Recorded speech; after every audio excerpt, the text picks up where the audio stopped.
안녕하세요. 오늘은 검찰 내부 징계 문제부터 민주당 국회의장 선거, 그리고 평택을 보궐선거를 둘러싼 정치권의 뜨거운 충돌까지 차례로 짚어보겠습니다. 먼저 대검찰청 감찰위원회 소식입니다. 쌍방울 대북 송금 사건 수사를 맡았던 박상용 검사에 대한 징계 여부가 이제 사실상 초읽기에 들어갔습니다. 대검찰청 감찰위원회는 이번 주 안에 박 검사에 대한 최종 징계 여부와 징계 수위를 심의할 예정으로 알려졌습니다. 특히 박 검사의 징계 시효가 17일 만료되는 만큼 감찰위원회가 결정을 서두를 가능성이 크다는 관측이 나오고 있습니다. 좀 이번 사안의 핵심은 이른바 연어 술자리 의혹입니다. 서울고검 태스크포스가 약 8개월 동안 조사를 진행했고 그 결과 해당 의혹이 있었다는 취지의 결론을 낸 것으로 전해졌습니다. 그렇다면 이제 남은 절차는 징계 여부와 수위를 정하는 일입니다. 하지만 박 검사는 징계를 앞두고 강하게 반발하는 분위기입니다. 박 검사는 대검 감찰위원회 개최와 관련해 자신에게 어떠한 통보도 없었고 징계 혐의가 정확히 무엇인지도 알지 못한다고 주장했습니다. 그러면서 자신을 직접 불러 조사해달라고 요구했습니다. 박 검사는 11일 아침부터 대검찰청에서 대기하겠다는 뜻까지 밝히며 감찰위원회 심의를 앞두고 공개 대응에 나선 모습입니다. 법조계 안팎에서는 이번 징계가 단순한 개인 징계 문제를 넘어 이재명 대통령 관련 사건의 공소 유지 여부와도 연결될 수 있다는 해석이 나오고 있습니다.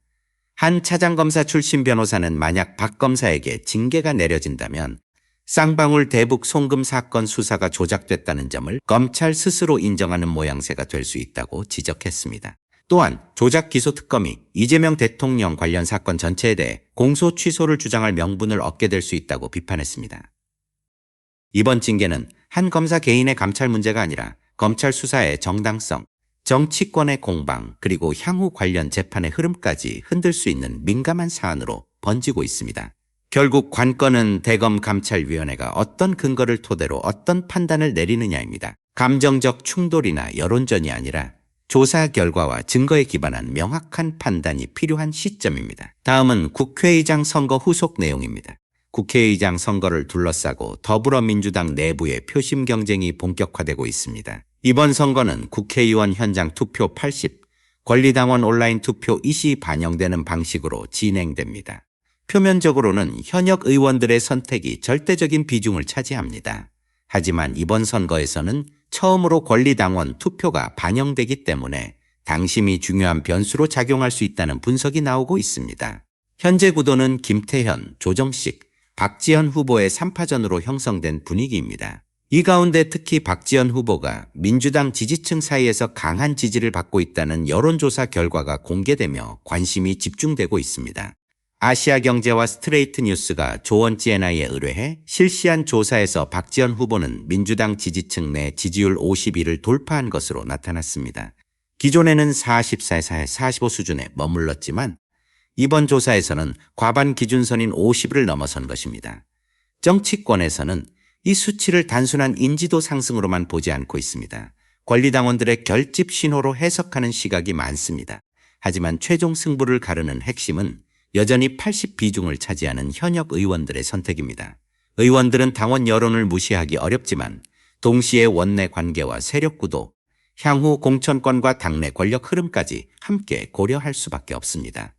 특히 우원식 국회의장 선출 당시에도 당원들의 의중과 의원들의 선택이 반드시 같은 방향으로만 움직이지는 않았다는 점에서 이번에도 결과를 쉽게 예단하기 어렵습니다.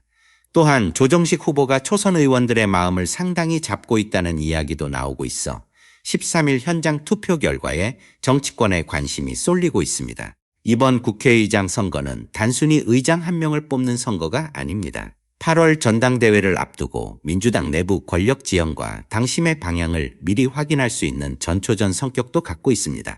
이어서 평택을 보궐선거 소식입니다.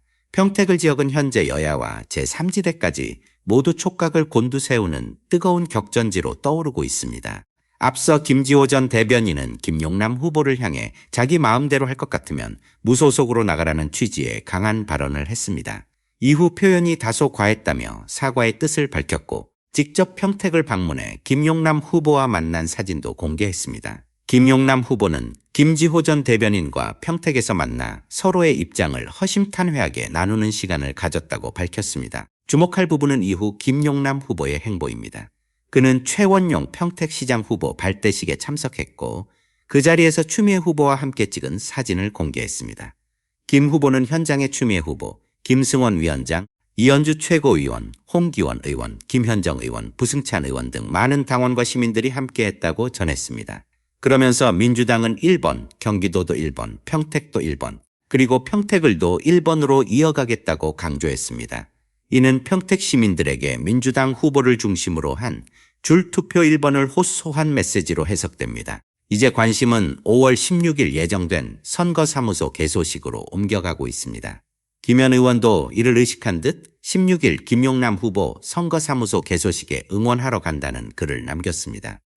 최근 김용남 후보가 외로워 보인다는 평가가 나온 이후 민주당 내부에서도 평택을 선거를 더 이상 개별 후보의 문제로만 두지 않겠다는 분위기가 감지됩니다. 당 차원의 지원이 본격화되는 흐름입니다. 이현주 수석 최고위원도 SNS를 통해 당원들이 평택을 많이 걱정하고 있다며 전날 밤 늦게 최고위원회에서 김용남 후보 지원 문제를 논의했다고 밝혔습니다. 조국혁신당 조국 후보, 국민의힘 후보와 접전을 벌이고 있는 김용남 후보를 어떻게 지원할지 당 차원에서 머리를 맞댔다는 것입니다. 이현주 의원은 네거티브로 이기는 경우를 보지 못했다며 오로지 상대를 헐뜯는 정치로는 승리할 수 없다는 취지의 메시지도 냈습니다. 또한 송영길 후보 역시 김용남 후보의 페이스북에 댓글을 남겨 힘을 보탰습니다. 그는 어려울 때마다 선조와 원균의 모함, 무능, 시기와 질투에 맞서 외적과 싸웠던 이순신 장군을 생각하라고 했습니다. 이어 이재명 대통령도 당내에서 모진 핍박을 받으면서 싸워 이겨냈다며 김용남 후보를 응원했습니다. 이 장면은 이른바 뉴 이재명 그룹으로 불리는 인물들이 김용남 후보 지원에 전면적으로 나서는 모습으로도 해석됩니다. 하지만 조국 후보 측의 공세도 만만치 않습니다. 조국 후보는 페이스북에 김용남 후보와 조우했다는 글과 함께 사진 4장을 올리며 자신감을 드러냈습니다. 이어 뉴스원과의 인터뷰에서는 김용남 후보를 향해 강한 비판을 이어갔습니다. 조 후보는 김용남 후보가 자신을 향해 민주당원인 적이 없었다고 지적한 데 대해 당적이라는 형식만으로 민주주의의 비전과 가치를 판단할 수는 없다고 반박했습니다. 또한 김용남 후보가 과거 민주당을 위선과 무능으로 표현한 것에 대해서는 범민주 진보 진영의 역사를 왜곡한 표현이라고 비판했습니다. 세월호 참사와 이태원 참사 관련 발언, 그리고 검찰개혁 문제를 두고도 공세 수위를 높였습니다. 조 후보는 사과를 거부하고 오류를 인정하지 않는 태도는 정말 검사스러운 태도라고 말했습니다.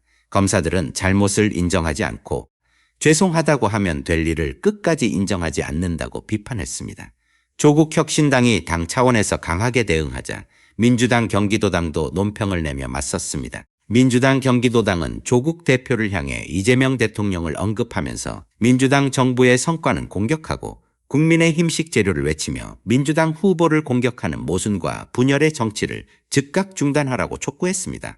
이제 평택을 선거는 후보 개인 간 공방을 넘어 민주당과 조국 혁신당의 당대당 충돌 양상으로 확대되는 분위기입니다. 결국 가장 중요한 변수는 앞으로 나올 여론조사입니다. 최근의 공방과 지원 움직임, 그리고 각 당의 대응이 실제 표심에 어떻게 반영될지가 핵심입니다. 특히 5월 16일 김용남 후보 선거사무소 개소식에 어떤 정치인들이 참석할지도 중요한 관전 포인트입니다.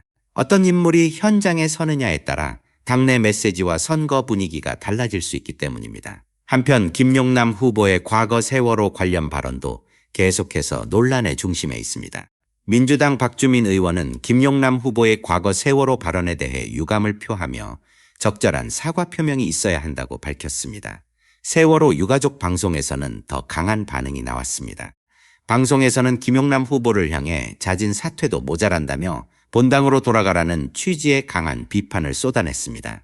특히 방송 진행자는 자신에게 특별한 재주가 있다며 당선은 못 시켜도 탈락은 시키는 재주가 있다고 말했습니다. 그러면서 선거가 끝나기 전까지 절대 사과하지 말라고 말하며 이미 사과할 기회까지 스스로 놓쳤다는 취지로 강하게 비판했습니다. 이 부분은 단순한 정치 공방을 넘어 감정적, 도덕적 쟁점으로 번질 가능성이 있습니다. 김용남 후보가 앞으로 이 문제에 대해 어떤 태도를 취할지, 그리고 유권자들이 이를 어떻게 받아들일지가 평택을 선거의 또 다른 변수가 될 것으로 보입니다. 정리해보면 오늘 정치권의 핵심은 3가지입니다. 첫째, 박상용 검사 징계 여부가 검찰 수사 전체의 신뢰 문제로 번지고 있다는 점입니다. 둘째, 국회의장 선거는 의원 투표 80, 권리당원 투표 20이라는 구조 속에서 당심과 원내 표심이 충돌할 가능성을 보여주고 있습니다. 셋째, 평택을 보궐선거는 김용남 후보, 조국 후보, 국민의힘 후보 간 경쟁을 넘어 민주당과 조국혁신당의 신경전으로 확대되고 있습니다. 이번 흐름은 단순히 한 지역 선거의 문제가 아닙니다. 검찰개혁, 민주당 내부 권력구도, 조국혁신당과 민주당의 관계, 그리고 이재명 정부 이후 정치지형까지 모두 연결돼 있습니다. 앞으로 나올 감찰위원회 결과, 13일 국회의장 선거 현장 투표, 그리고 5월 16일 평택을 선거사무소 개소식이 정치권의 다음 흐름을 결정할 중요한 분기점이 될 것으로 보입니다. 여러분은 어떻게 보십니까? 박상용 검사 징계가 검찰 수사의 신뢰 문제로 이어질까요? 국회의장 선거에서 당심은 실제 결과를 바꿀 수 있을까요? 그리고 평택을 선거에서 가장 큰 변수는 김용남 후보의 대응일까요? 아니면 조국 후보와의 정면 충돌일까요? 댓글로 여러분의 생각을 남겨주시기 바랍니다. 오늘 영상은 여기까지입니다. 시청해 주셔서 감사합니다.